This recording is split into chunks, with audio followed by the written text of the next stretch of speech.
what about the 99 names of God, now that we're talking about the attributes of Allah? We know that Allah subhanahu wa ta'ala has 99 beautiful names, and the first of all those names, the 100th, is Allah. And then you have 99 beautiful names of Allah subhanahu wa ta'ala. What are these names? Basically, these names are just signs that point us to the Almighty God. They are not His essence, they're merely signs. And since they are signs, they are created meanings, and they're not part of God's essence. So for example, Rahman, Rahim, that's a sign that points to the mercy of Allah subhanahu wa ta'ala. Al-Qahir, one of the names of God, it's just a sign that points to the power of God that overwhelms everything. And all of the attributes of God. Al-Ghaffar, the one who excessively forgives. It's a sign that points to the forgiving nature of Allah subhanahu wa ta'ala. Just like names, right? If someone's name is Muhammad or Ali or Hassan, does that mean that Hassan is essentially part of them? No. Hassan is just a sign that points to this person. The same with God. These are all signs that point to Allah subhanahu wa ta'ala. Now the hadith says, the hadith encourages us to know the names of God, to reflect on them, and to supplicate to the Almighty God with His names.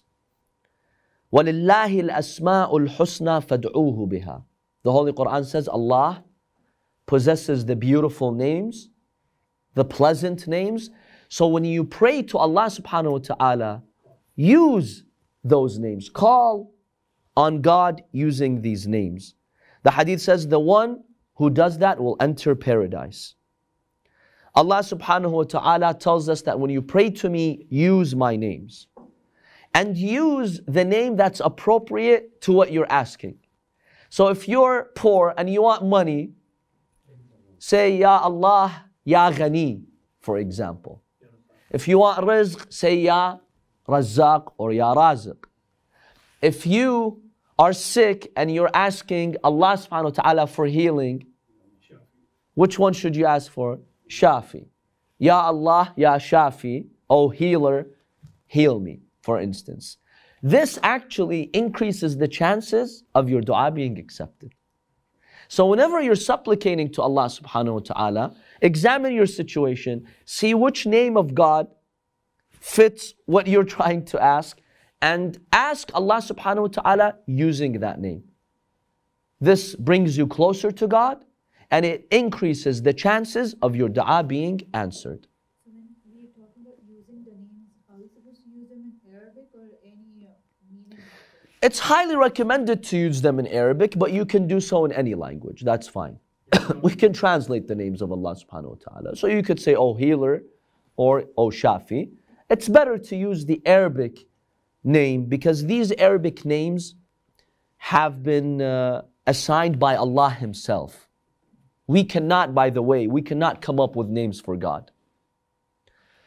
We have narrations that tell us the names of God are to be taken from God. So these philosophers who sometimes might come up with certain names, or sometimes when people really get emotional with God and they come up with their own names, we are asked to stay away from that.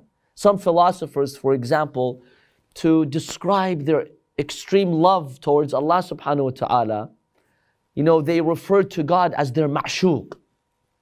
Do you know what ishq in Arabic means? Like that romantic love, that excessive love. Well, some philosophers would refer to God as, Ya ma'shuqi, oh, my loved one, right? The hadith says stay away from that. God's names are honorable names of God. He has to assign them. Don't come up names and assign them to God.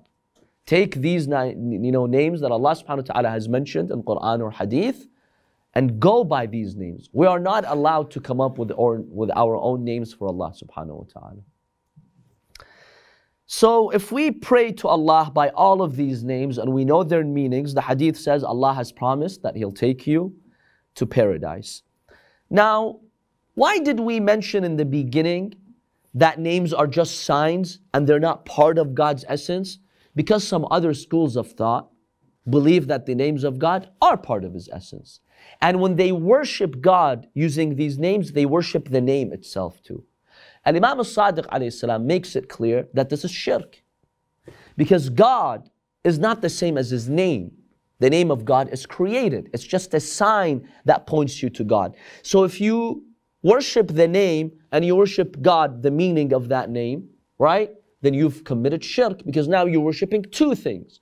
So the Imam alayhi salam says, don't worship the name, don't worship God and the name together, just worship the meaning, God Himself. And the name is just a sign that points you to Allah subhanahu wa ta'ala. Some other schools of thought have got it all wrong.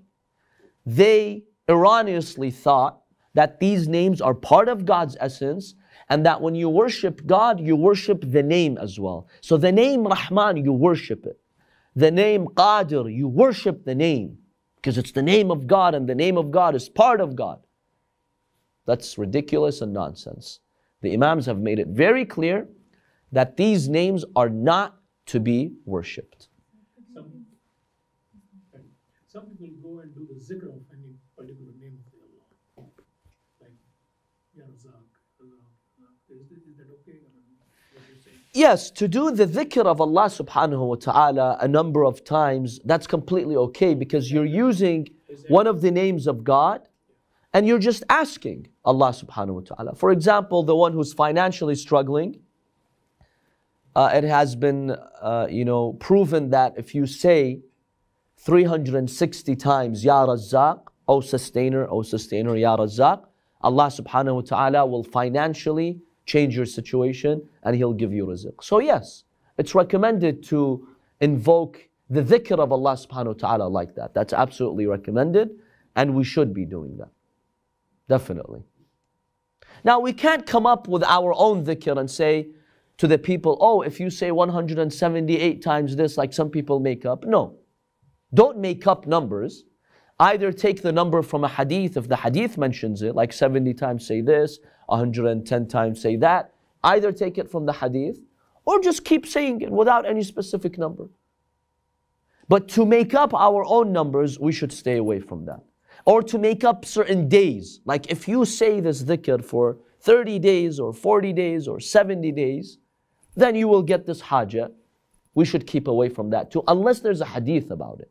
If there's a hadith that says if you say this dhikr for 40 days, that's fine. But some of these Sufi sects that we find, who come up with their own dhikrs, if you say this dhikr in this certain way, at this certain time, this certain days, then that, no. It's fine to do dhikr anytime, but don't go and make a point out of it and teach the people to do it in a certain way if we have not received it from the Prophet or the Ahlul Bayt. We need to keep away from doing that. Homemade recipes are not allowed, no. Encourage the people to supplicate, to pray.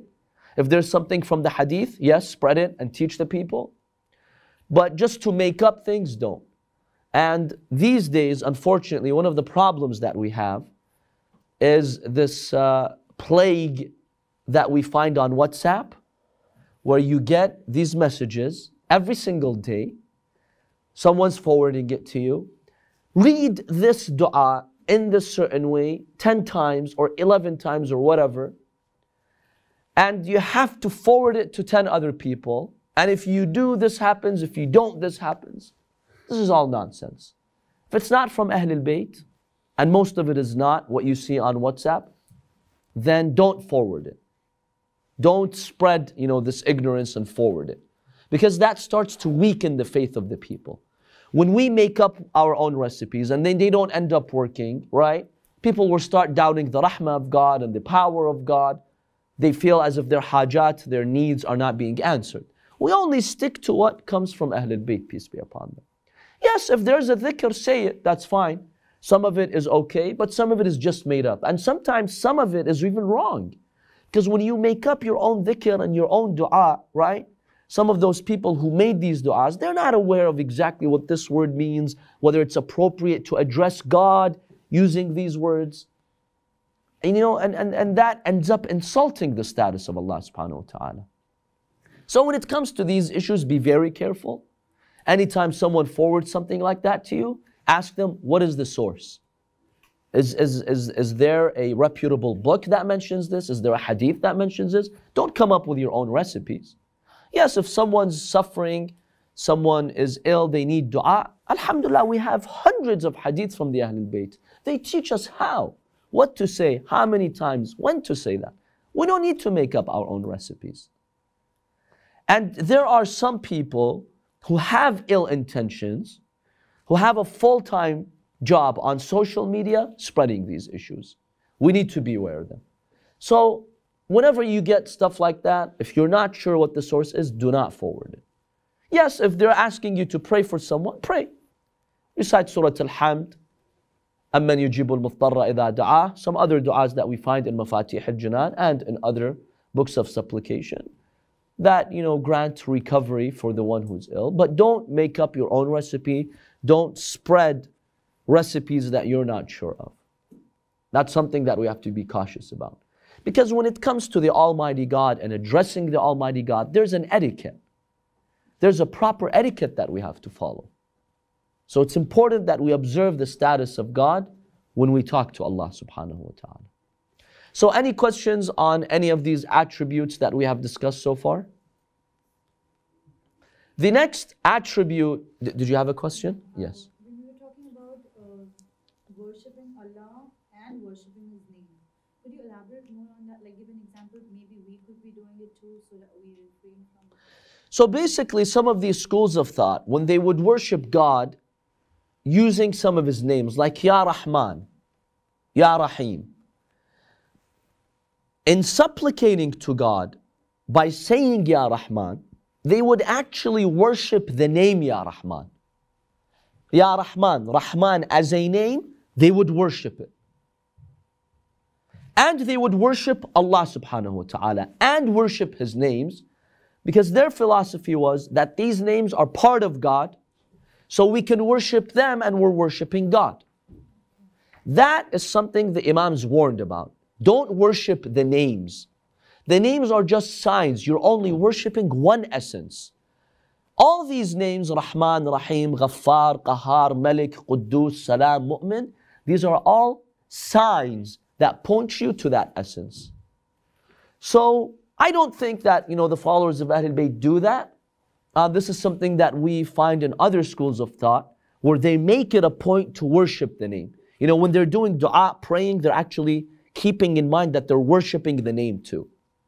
That's something that we should not do. If they are calling with a different name, but the intent is... Yes, you can call God with Rahman, but when you say Ya Rahman, what do you mean? What are you worshiping? Just the essence, not the name. Not the name Rahman. The name Rahman we're not mentioning. The name Rahman is something created. It's just a sign that points to God. But some other schools of thought would worship Rahman and they would worship God. Or sometimes just Rahman as a name. Well, if the intent is that it's one and the same thing. So that's what the Imams are saying. Your intent has to be that you're worshiping the essence, God, that meaning. And He's Rahman and He's Rahman, but you're not worshiping the word Rahman. Some schools of thought would worship the word Rahman. And that's incorrect. So these are the attributes of Allah subhanahu wa ta'ala. There's one final attribute that we will examine in our next course.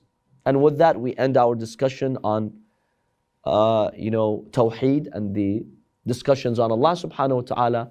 That is the justice of God, which is the second asl of usul ad-din, the second pillar of our faith. It's a defining feature of the followers of Ahlul Bayt. And there's a lot of discussions on justice. Is God just or not? Is there free will or not? Is there predestination or not? All these discussions are concerned with this attribute. This is something we'll examine next time, inshallah. وصلى الله على محمد وآله الطيبين الطاهرين.